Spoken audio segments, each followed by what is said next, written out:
Read the disclaimer, 13 and up. In this video, I'm going to be doing a tier list on Beyblade Burst Cho-Z. First of all, hello everyone. I want to give a huge shout out to the people from the WBO. You're probably going to see the names right about now for any of the help and or input. But before we continue with that, I want to mention our store, mallofbays.com. We have pre-orders up for Beyblade X. We also have other stuff on our store. It is an optional way to support the channel. I appreciate any support regardless. Would also like just to mention that obviously the results can vary, so think of this as more general truths, and obviously to my opinion for I believe these things should be ranked. So with C, we have Geist Fafnir. So Geist Fafnir has two different states. When it's spinning really, really fast, it has a little bit more of a rounded off shape, or if it loses spin or you try to weak launch it, it's going to be more open for the gimmick to work. So the gimmick works like this. You basically have to hit the rubber, it closes the mouth, it's like impact absorption, right? I wish the rubber was a little bit softer. I think the rubber is a little bit too hard for what it's trying to do.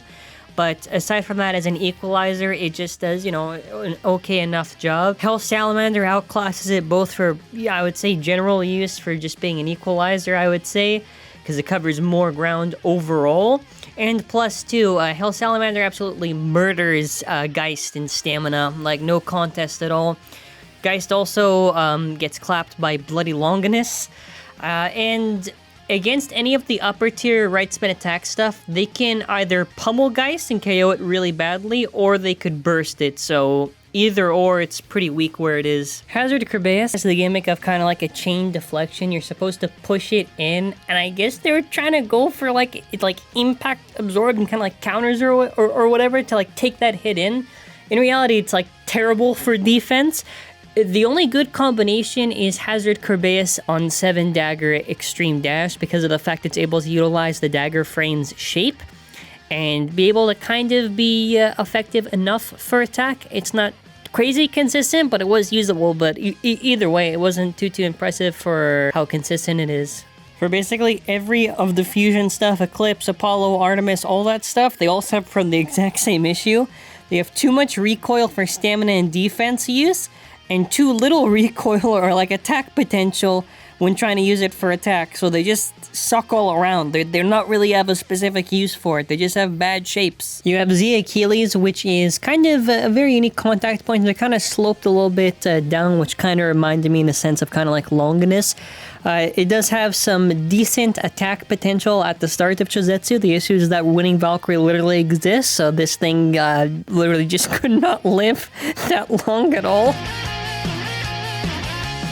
And here we have Emperor Fornius. Now, Fornius's issue is that it's not really like a circle because the fins kind of go like up here. So it's kind of weird. Also, it has like these little tiny little blades throughout it. Really, the issue with Fornius is the fact that other stuff just outclass it really fast, like Hercules and eventually Phoenix. So it only had life really early at the start and didn't really get too far, sadly. So we have Crash Ragnarok. I do think the stamina on this, I would say, is actually pretty nice. The issue is that with Ragnarok, the teeth are absolutely garbage, and I don't really think it can compete with the contenders like Hercules or even Salamander. The other issue is that if the teeth are really bad, bursting's going to be a big issue. So if you're trying to now resort to, let's say, attack stuff, because on the like the leading edges on Crash, that's kind of where you'd probably use it for attack. It's just not all that special when you compare it to like a lot of the other contenders in Chozetsu. I would say that, you know, for its use, it's like, it's alright. It's alright. Bloody Longinus. So the thing is that against left stuff, it works pretty well. Against right stuff, it absolutely sucks. It's not even that great of an equalizer. It's only really good against left stuff for smash attack, and because of that limited application, it is kind of like the worst Longinus because it doesn't really do much. Airknight's got a very awkward circle design towards it. It's not exactly like the Gruta shape because like the circle is weirdly raised. Its stamina can sometimes be alright. Like sometimes it can go up against like Hercules and Phoenix, and then after other times it can die pretty badly. Its stamina, I would say, is like okay enough, not crazy consistent, but for the right rotation, it's alright. Also, Also, to put this here too, is that its defense against attack is god-awful because of the gaps that it basically has on there. It's very easy to bully it for attack. It's not really that effective, I would say. Whether it's Shining on Materials or Shadow on Materials, both of these things are more or less the same type of use. They're basically just stamina and defense. I would say they're pretty decent, I would actually admit, because I never really tested these, so when I did, I was like, whoa, stamina is actually pretty nice on here. They're not too impressive, but I would say they do a solid job, but not too solid, obviously, because of their placings. We have Vice Leopard here. Now, Vice Leopard is very unique, actually. Leopard's gimmick was supposed to actually bite you and be used for attack. The thing is that it's terrible for that. It actually has a pretty good rounded off shape, kind of. I would say it was more solid for kind of defense. Like, it does an alright enough job, honestly, trying just to tank off attacks. It's not perfect, but that's the best use that came out of it for an honestly cool looking bay. With Buster Excalibur, the teeth on it, I would say, are nice. It does have two modes where it's normal or Buster mode. The thing is that the lock is very bad for how they actually designed it, so in reality, you actually just have one mode, which is Buster mode. Either way, this is essentially winning Valkyrie, just a little bit less consistent. The most annoying parts are that it can sometimes break patterns, but otherwise, kind of underrated in some sense. Like, honestly, you could kind of do the similar damage that winning Valkyrie can, just requires a teensy bit more work to use. Unperfect Phoenix, whatever this is called, and then after just Dead Phoenix. These are for the exact same reason. The bases are terrible. They are terrible teeth. They will die pretty easily, and they are lighter than the actual revive base, so obviously they can't go as high. We have Revive Phoenix. Now, its gimmick in battle, because obviously I have to mention this now because the other ones are just the variants. Basically, if you hit it, the armor would come out as a projectile. This is where it could be very useful in battle, where it could actually hit your opponent and cause them to lose a lot of stamina. And overall, it was heavy, it had good stamina and decent defense, I would say. Obviously, an attack type could still burst you, and this is also true for Perfect Phoenix.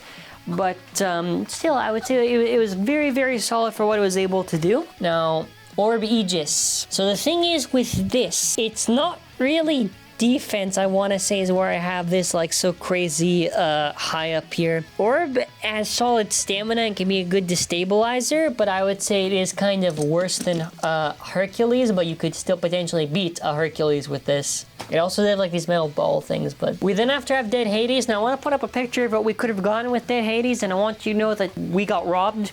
I'm so upset. So Dead Hades' actual design is not too bad at all. I was gonna mention destabilizing stuff, but dude, honestly, just the attack, dude. This was it.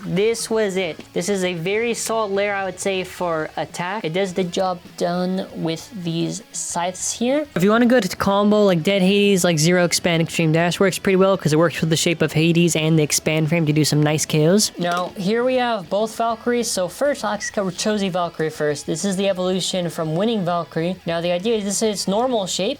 And then after when the stoppers come out, you basically hard launch. These will pop out, and the idea is a burst stopper here. So first of all, you're probably not going to burst at all, but yeah, this is just a very heavy layer. I don't think it's as good as Cho-Z Achilles. My other issue with it is just it is a little bit far too round. Its real advantage here is mostly on the weight. I prefer winning Valkyrie overall because it's a lot less round than how the wings are. As winning Valkyrie is probably my favorite design for Valkyrie, at least one of my favorites. It just has very good smash attack potential. But both of these are good. If I had to really prefer one, I still think I like winning a little bit more than Cho-Z. Cho-Z Spriggan is up here, first of all, for its round shape. I would say it had pretty good defense and stamina. Even though I don't think necessarily you'd ever have to run into the fact that it could potentially burst, it was pretty good in that regard.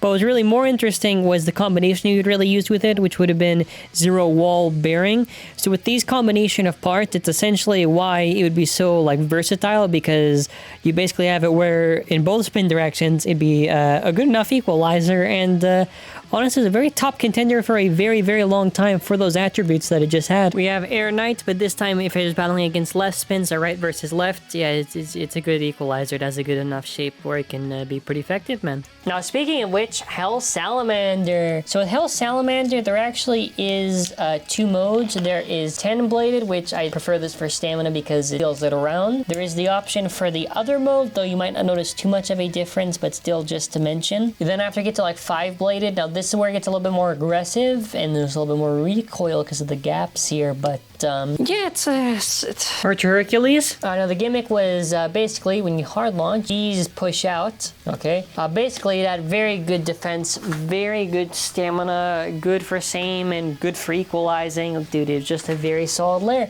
Its only real weakness is, I want to say, this part right here. If you hit that part, this actually was my joy when I originally reviewed it. It is its weak point, and it can burst because of that. Cho-Z Achilles, though, I would show it when it's actually without with the stoppers out, just that there's kind of minimal difference in the actual performance, but I'm sure you can already hear what I'm about to do. Basically, in its awakened state, the shield pops out, and so do these parts here, but really your main contact points are these metal swords.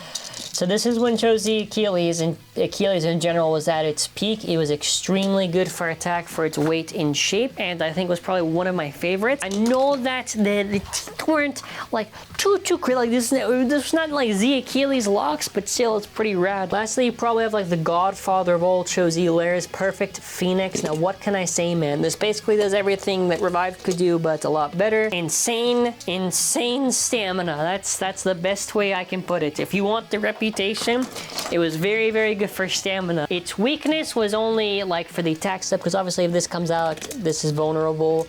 But just to prove how good it was, it lasted through like GT, man, and it just had very good stamina for its time and lasted pretty well. Arrow Dash is evolving from the original Arrow. It is far too light to be useful, and no, just a disappointing disc. Dear God, they fumbled the bag so bad. The 12 disc is sharp, and that's about the only thing I can mention that's like interesting about it. It has the reputation for damaging bays if you don't have a frame on it. There are way better like so many better discs that are way heavier than this to actually use. 11 and 13 are, again, both just too light. A lot of these discs could kind of feel like you just throw them in the God era. They're not exactly that special at all. Like, they only go a little bit higher and a little bit higher just because of the weight and, like, the general shapes. 8 dash, its shape is, you know, kind of evolved from the 8 disc, but they're more or less kind of very comparable at the stamina. This is kind of what it was trying to be like the 10 disc, but failed pretty bad. It's just okay. Just okay. 1 dash is specifically just good on Buster Excalibur. That's why it's ranked where it is. It just helps align and puts the weight distribution on there, and it's, you know, it's all right. I would say it's a decent enough improvement from the original one and helps align for Excalibur to help it. 10 is a very solid disc for stamina when you compare it to top contenders like Zero, like 00. It has great outwards weight distribution, very high stamina. Honestly, I would say 10, depending on how your copy is, should generally be the better out of them. Has good resistance, good overall stamina, was a solid disc, and very good in this placement. Zenith is only here because of the fact of Cho-Z Valkyrie, otherwise I probably wouldn't put that high at all. It just helps align on Cho-Z Valkyrie to kind of give it that aligned attack power to kind of help with it, and it works well with its shape. There's the rubber there, but it does literally like nothing for it at all. It just has the shape that works with Cho-Z Valkyrie. 00 is fantastic, has great outwards weight distribution, great stamina, like great all-around use, and it was heavy. Since it was heavier than 0 and 10, that's why there was a lot of preference towards using this disc, and was solid from Achilles, a banger disc. Angle is extremely light, like very, very light. It's really garbage. The only good use that came out of it was the fact if you put it on Nightmare, it's extremely tight resistance because of how it locks on and makes contact with the Nightmare layer. Dagger is, I would say, its real use is really just from the Excalibur. It's not really like it's too exposed to a point where it makes sense for that kind of contact that it can do, but it helps align with Buster enough to where you can justify using it on there. I would say it is a worse cross, but it really is just the Excalibur use that puts it so high up. Reach had similar use to things like the bump frame, really just on the attack combination.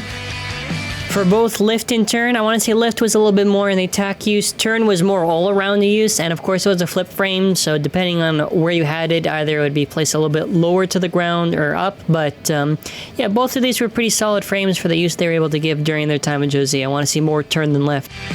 Proof is literally just a circle. It was similar to cross for, I would say, good stamina use, and wasn't really bad. It was just, you know, solid enough to be used. You have the bigger circle, which is expand. So expand is not really used for like your typical stamina stuff, unless you tell me some very specific setup. It's really used for mainly attack stuff, so I'm gonna kind of show a combo for what I mean. So I have like Dead Hades right here with like expand and like, so what's really good about this is because it's so wide, it actually helps a lot of layers give that smack and push and actually helps them out quite a bit. So there are a lot of setups I actually do like using with expand. So specifically even in this area, expand is very useful.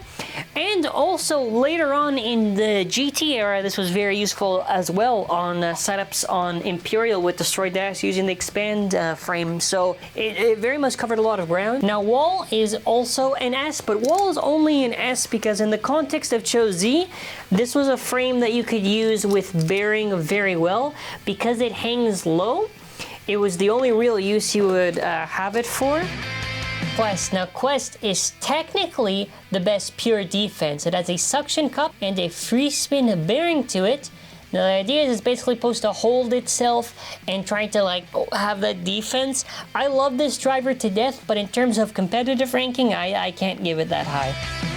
Then after in D, now Operate is a meme shape because this was separated from Quake to not be a parody of M145 Quake, so it has a ball shape to it. In its regular mode, that is a balance, it is not doing anything at all. It has poor stamina, and if you really wanted to do anything with it for attack where it goes very bouncy, you would do it here. It had no real actual use. It was just kind of like a meme driver. Anchor's issue is that it's just too tall and too unreliable for its gimmick. The idea is that the rubber is supposed to hit the floor of the stadium and accelerate, but not only how rare is that to happen, but also you can't really control it. It's again a fun driver, but not really competitively applicable too well. Sword I absolutely despise. It's taking everything from iron but making it worse. It has now a jaggy shape on there. These two sword parts stick out, so it can't flower properly. Now Zeta Dash is there because it doesn't really matter if you have the ball mode, the stamina mode, or the attack mode. They all suck. This is not a good driver. Just because it's a Spriggan driver doesn't mean it's good. It has no real use in any of the modes. You could maybe try to argue same spin, but even then I would probably say it clapped. Blow Dash blows for attack. It could be used, but other stuff does a way better job. The original basic stand had, you know,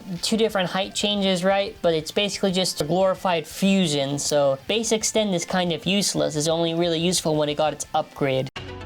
Dimension was a driver that could be on multiple heights and had a rubber sharp depending if you're bounce mode or if you're in attack mode, more of a flat.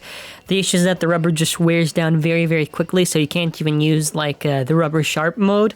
And it's not really that useful. Like at best it was kind of for the different heights of attack, but there was way, way, way better options to use during this time. So now there we get to like kind of the interesting C. Base evolution before it gets awakened is just far too passive to be that useful. Volcanic basically has a free spinning plate and it shakes violently. It is extremely aggressive. You can't really control it. It's kind of like a fun driver. You can kind of sometimes luck out stuff, but it's not really that useful. Merge Dash is like somewhat usable. It's kind of crazy with an attack movements and just really inconsistent. Basically Zephyr Dash, Excel Dash, Fusion Dash, they were just passable to use kind of for attack during this era. It's not really recommended, but you know, they at least had that very niche use. That was kind of it. They weren't too special for much of anything else. Friction, I will admit, is a little bit funny because of the namesake. Obviously, it has Pulm on the bottom, and the idea is it's supposed to have like low friction and supposed to be good defensively, and there's supposed to be like a rubber guard there. It's kind of okay for defense, but not really the best to be used when there is like Orbit and Atomic. The thing is with Jolt is that Jolt's whole design is neat and all. First of all, if you compare it to its actual height to actually extreme, it is shorter. My issue with Jolt is that in every regular Jolt, the rubber is too hard. It is very hard to grip onto the stadium properly. To be clear, it's fine and usable, obviously, where it's placed. It was actually decent for its time originally when it released. It had some, honestly, nice stamina. Just the issues that over time, when more and more stuff gets released, and plus, since the dish scrapes on the stadium, you know, there's no real reason to actually use it. Hunter Dash is basically just like a slower extreme dash. It's okay. It has control. You can kind of get it to work if you just hard launch it a bit. It's fine. That's pretty much all I can say.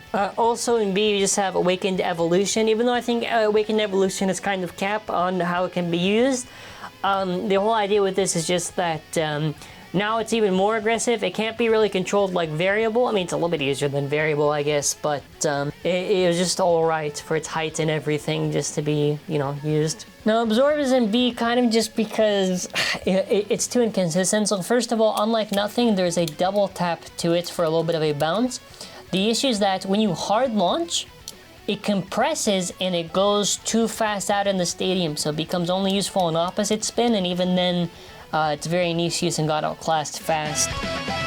So Eternal's use, you have to keep in mind at the time when there was like Revolve, all this stuff, it was alright, you know, there was like opposite spin stuff it could be used for, and like the same spin stuff when competing against stuff like Atomic. It was fine. It wasn't like something that aged too well because of all the other stuff out that released, but just did fine. Destroy Dash is basically a mix of good attack and stamina to where it can be used, I would say, decently. Of course, there are specific layers that may work better than others that can pair up with Destroy Dash, but it was solid, man. Alright, then after, we kind of have a little bit of a surprise, because in A, we have Volcanic Dash. Now, first of all, it's Volcanic Dash once you get this, worn, or I should say, awakened, quote-unquote.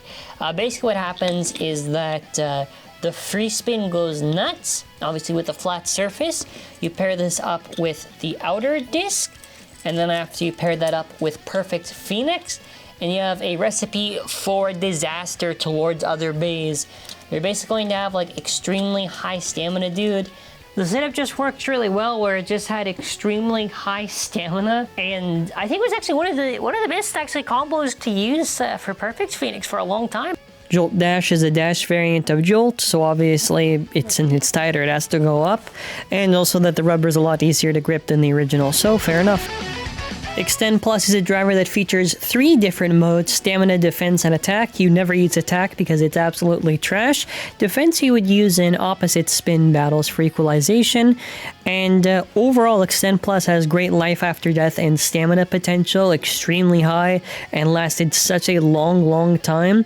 The cone shape and the sharp there works very well together, and was a staple for the Beyblade Burst meta for so many years. Like, it only stopped in like DB/BU because it was a little bit too short to last, but that's how good Extend Plus was. And S is Extreme Dash. This is pretty obvious. This is a rubber attack driver that everyone basically needed.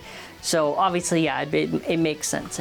And that's where we're gonna be ending off. And I want to mention that the meta in Cho-Z was absolutely miserable.